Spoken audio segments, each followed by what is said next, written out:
When you first open the Flip It app, you're greeted with the onboarding flow.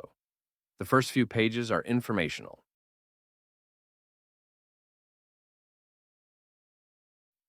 The Personalize Your Experience page has some form fields. The location fields are used exclusively for the Pro subscription, AI scan feature. These settings will localize your scan so that when upload a picture or image, it will give you the values and marketing strategy based on your specific location. We will cover the feature later on in the video. You can also enter your email address. This is optional, but we recommend that you provide it. Providing an email address will make restoring your subscription purchase more seamless when installing the app on a new device.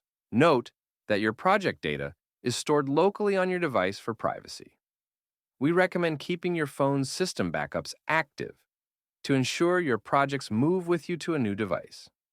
Next, we have the category page. These are general categories of items that you like to flip. You're going to get some default categories out of the box. You can remove or add categories here.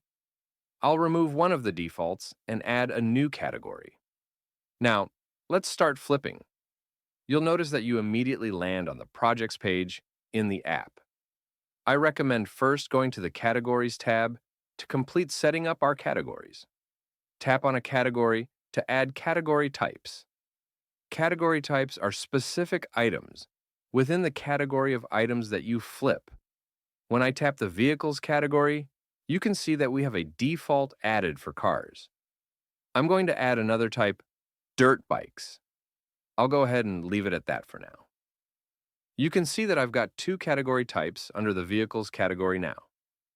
Now I'll tap on the Projects tab so that we can create our first project. There are two ways that we can create a project. Pro subscribers can use the AI scan feature, which I talked about previously.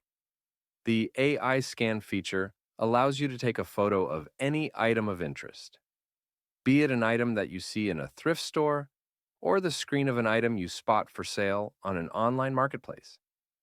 The AI will identify the item and give you estimated values for your location, both before and after you refurbish it, as well as helpful tips and suggested marketing strategies.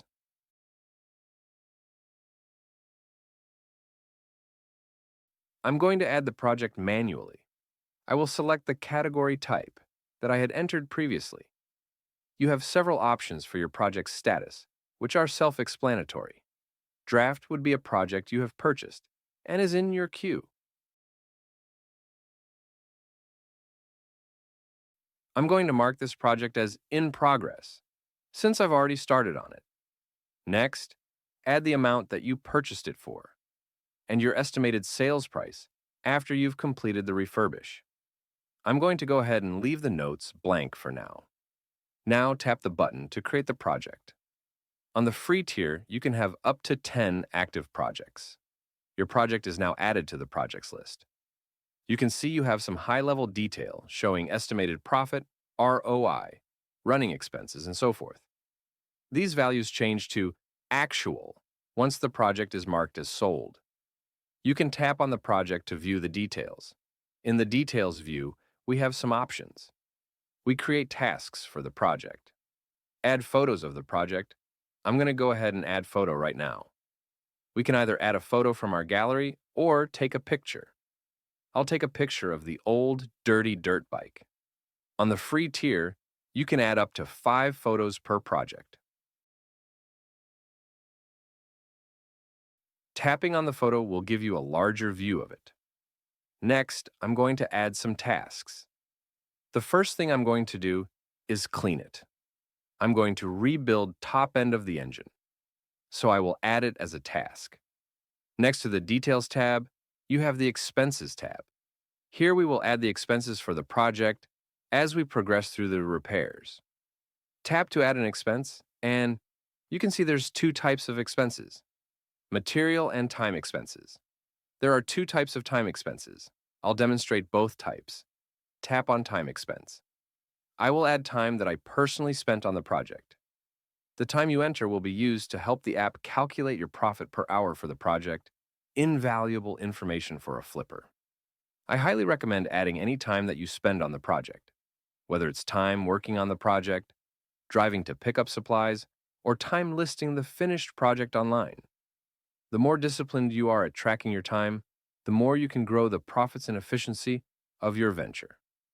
So we've added our first expense. The next type of time expense is added when I pay someone else to do something on the project. Let's say Mark helped clean it, and I gave him $20. I'll check the box paid to someone else, which will treat it as an actual expense on the reports. I'll now add a material expense. I'll say I purchased oil and a filter. I paid $28.96. There are three types of expenses. Next to the expenses tab, you see a timeline tab, which is really handy. The timeline page can show you what's been done with the project to this point, purchases made, current status, status changes, and so forth. Tap on the three-dot menu.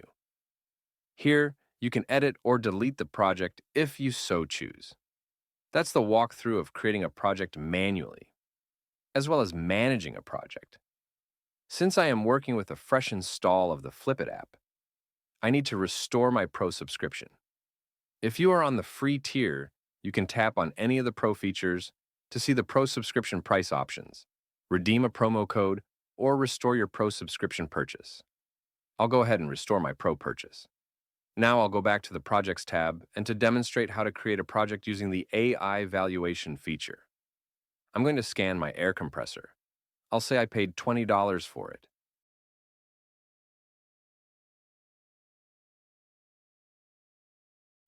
Oops, I have not added my AI key yet.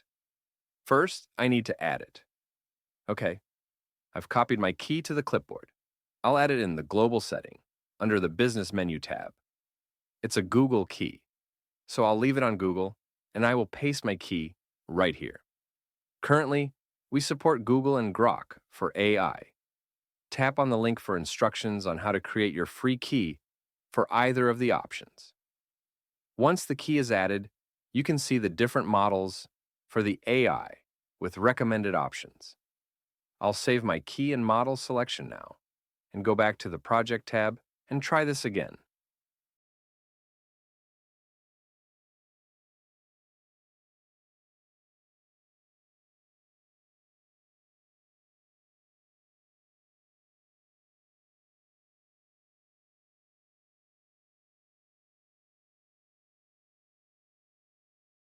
As you can see, the AI scan gives you all sorts of good information. It identified the item correctly as a Fortress compressor, provided an estimated current value, refurbished value, ROI, condition, velocity, which would be the turnaround time. It gives you all sorts of good information, including buying tips, red flags to look out for, buying checklist, marketing suggestions, and more.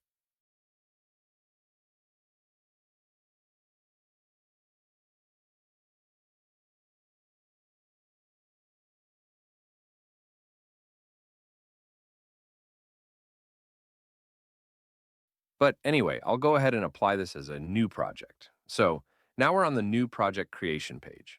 I don't have a category created yet for tools, so I'll leave it blank for now. I'll leave it as draft. You can see it in the notes. The AI analysis is added automatically. I'll tap to save the project. You can see the photo that I took for the scan is automatically added. We can start adding expenses or view the timeline. Now I'll go to the Business menu tab. These top three items in the list are Pro features. The reports are available on all tiers. At the top of the page are quick stats that show you how many projects you have for each status. I'll tap on the Assets and Inventory report. This report will show us details on what we have currently in assets. You can see I have the compressor and the motorcycle assets, project materials which shows the oil and the filter we purchased. The next reports are filterable by time. We can filter them by several different options or a custom range. We'll keep the filter for this week.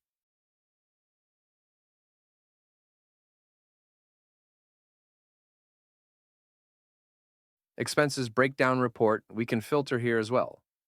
Project purchases. You can see the Fortress and the 450R are listed. For paid labor, we show the money we paid Mark, project and materials. We've got the oil and filter.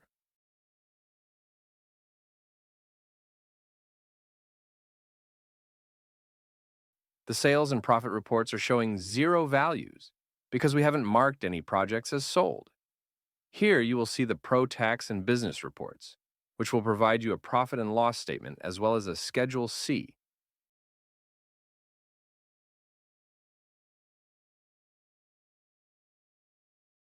You have several time options you can filter on. You also have the ability to print the report or export it to PDF or share it using the three-dot menu.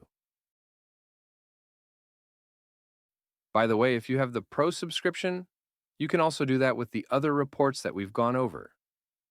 Export to CSV, print, export to PDF, or share. The customer support page will allow you to send us an email for support. The app also has in-app notifications. Currently, there are none. Notifications will show you aging projects, aging to-dos within the project, aging listings, and so forth. Which reminds me, once you've listed a project for sale on one or more online marketplace, we can add listing links. For example, we have listed this project on eBay. We can provide the listing URL.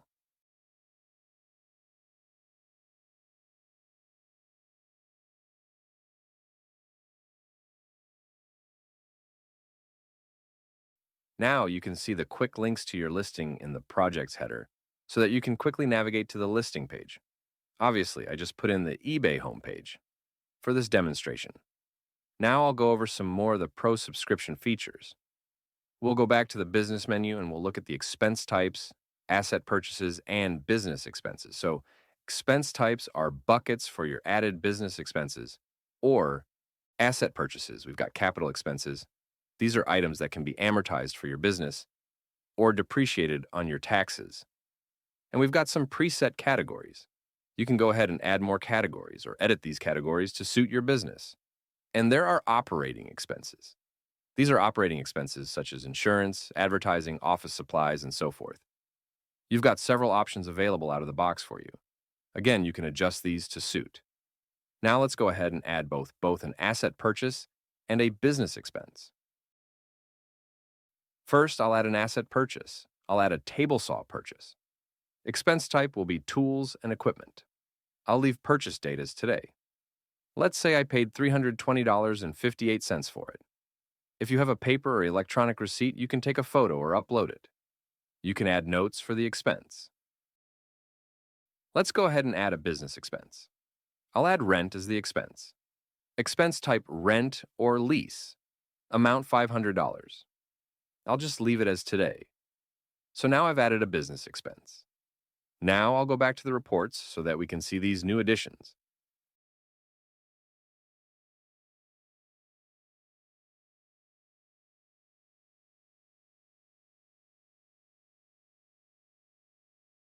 Now I'm going to show you one other pro feature. With any of the project categories, we can add custom category attributes. So if I edit the category, you can see this custom attributes option. These custom attributes add additional fields to all projects under the category. So for vehicles, I'm going to add year, make, and model. I can make them as required or not on the form. Now, if we go back and look at our dirt bike project, since this is under that category, the new attributes will not show up under the view yet, since they have not been populated. So we will edit the project.